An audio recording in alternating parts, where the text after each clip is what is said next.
Hi, everybody. I'm April Lynn, and welcome to Flirt. And this week we're talking about September 11th. Now it's coming up next week, and I just wanted to take the time to just talk about where I was at, where I was when all that happened. I was living in Venezuela at the time, so when it happened, it just like popped up on the news, and we were just sitting there all day. We had like plans, and we just canceled it, and just like sat there and watched the news, and we were just in shock. Like we couldn't believe that this had happened, and and we had lived in California from when I was 2 to when I was 9 years old, and then like we moved to Venezuela for 2 years, and then came back. So I lived in Venezuela for 2 years only that I remember, and then I came back to California. But basically, I was like I was a complete shock because I mean I was scared that like what if there's another attack and it happens in California where the rest of my family is, and it was like terrifying for me. And I was watching everything happening on the news. Like I saw the plane and on all fire, and it was so bad. Like they kept showing the image of the plane actually crashing into the plane, like that someone had got on their phone, and they were showing like all the firefighters running in to try to help people, and then the building collapsed. That was the worst part. Well, no, the worst part was when there was like people that were like on the floors above the plane, and they knew that they weren't gonna live, and they like were jumping out, and it was all happening live, and it was like the worst thing ever. I thought I was like maybe I was watching a movie and it was gonna be fake, but it wasn't fake. It was real, and it was terrifying. It was so terrifying. And then the worst part of it happened later, where we found out that it was all the work of Osama bin Laden and Al Qaeda, or whoever it was. I never really knew the story because I was like 10 at the time, but like all I knew was that it was this Arab guy, a terrorist, and my family is of Arab descent, so it was really weird for me because I never related myself in any way to being Arabic.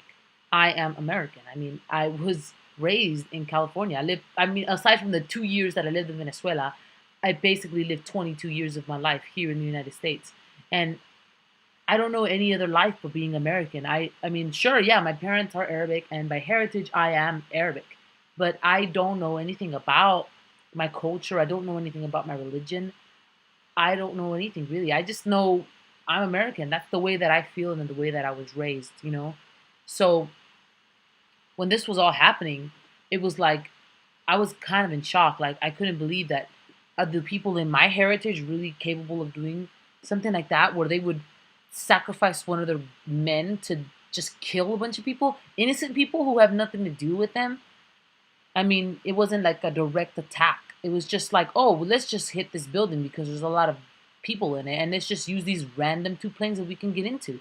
And so many people died, and it's, it's so devastating. And I just couldn't believe that people of my heritage, of my cultural background, would do something like this. And of course, I was 10 years old. For me, it didn't really connect to me that it didn't really have to do with the fact that they were Arab. It had to do with a certain belief that they had, and they believed in their mind that what they were doing was in the name of God. And in my 10-year-old mind, I couldn't understand that. For me, I just saw it as the people in my culture would do something like this, therefore I want nothing to do with it. So I developed the name April to disconnect myself in any way possible from being Arab. And that was mostly a decision I made because of what happened the next day when I went to school, is that people started being very like racist towards me. They started saying like, you're Arab. It was probably like your uncle or something that did that. And and of course, and now I would be like, please, they're 10 years old, but I was 10, so for me, that was like the most serious thing in the world, that that they thought that I had something to do with it, and I would like get so upset with them and tell them, no, like I'm American. I would never do that to my own people. I would never do that. Like I would have nothing to do with it, and it didn't register in my mind, you know. I just wanted to disconnect from being Arab because I didn't want them to associate me with being a terrorist. So I developed the name April. I I just denied everything about being Arab. I didn't like anything about it. So anytime my parents, I used to be able to speak Arabic, and now I don't, because I just like made myself forget the language because I disconnected myself from it. I didn't want to be heard. I didn't want anybody to hear me speaking Arabic and then think I'm a terrorist. And I definitely didn't want to be stopped at an airport because I was speaking Arabic to my parents. And I didn't want to, and it was, they already give me a hard time for just my name. My name is Arabic. So I can't really do nothing about it unless I change it legally, right? But I didn't change it legally. Legally, my name is still Arabic. But now that I'm older and I realize that really has nothing to do with being Arab, I want to know a little bit more about a religion. I mean, I still don't feel like I'm of that religion, and I still don't feel like the culture is mine. I don't feel like I belong there.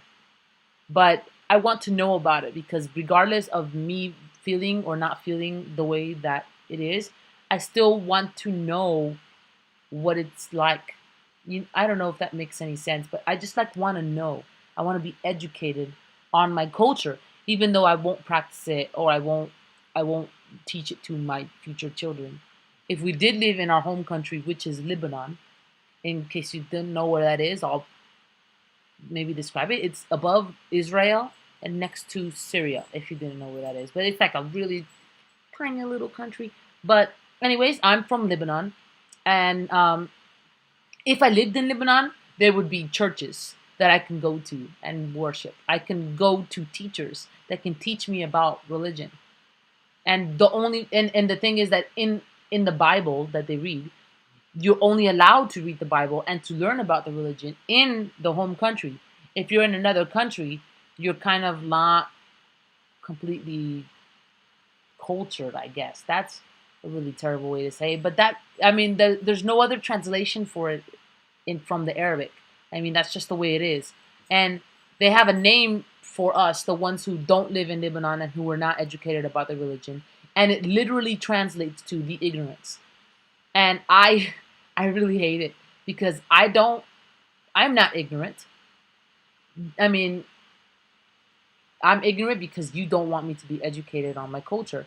And that's one of the other reasons why I don't go back to my Arabic name. I stay with the name April because why would I keep a name that I don't understand where it comes from? I don't understand what it means. I don't understand what religion it stems from. I don't understand anything because you won't tell me, because you won't educate me on it. And to be honest, I would rather stay that way. I would rather just not know anything about the religion. I don't want to understand why those people did what they did on September 11th. Because every time I think about that day and every time that date comes around, I just think about all the lives that were lost that day. And maybe it's dumb for me to feel a little bit responsible for it because I'm Arab, but I just like every year I always sing them a song and I always give them a moment of silence. There's nothing. I mean, that's not gonna do anything, and that's not gonna bring anybody back. And I don't ever do it in front of anybody. I just I just do it out of respect because in some way or another I feel responsible for simply being of the same culture. I'm not even of the same religion as the people who did that, and it's still something that I feel that I have to do because they deserve honor regardless of whether I'm Arab or not, but they deserve honor anyways. And I do it every year out of a sense of responsibility. And because I'm American, and these people, they were just there to work. They were just working. They weren't doing anything. They were just there, normal day of work, and then bam, their whole lives changed.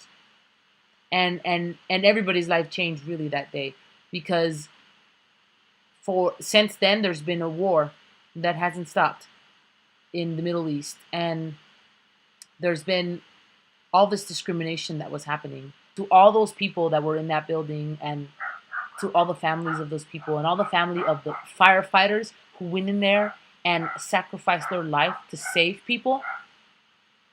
Like, hats off to you. And God rest your souls wherever you are. I hope that you're peaceful and that you're in a much better place now. I don't hate Arabs. I didn't say that. I don't hate Arabs. I just don't accept my culture and my religion as part of who I am. That's not who I am. I'm April and I'm an American. And regardless of what my family is, I know what I am. And I am proud to be an American. And I am very glad that September 11th is taken as a day to commemorate those people. That's my topic for the week, and it was a little bit more serious than usual. And I will see you next week with a new topic. Bye. Was blind.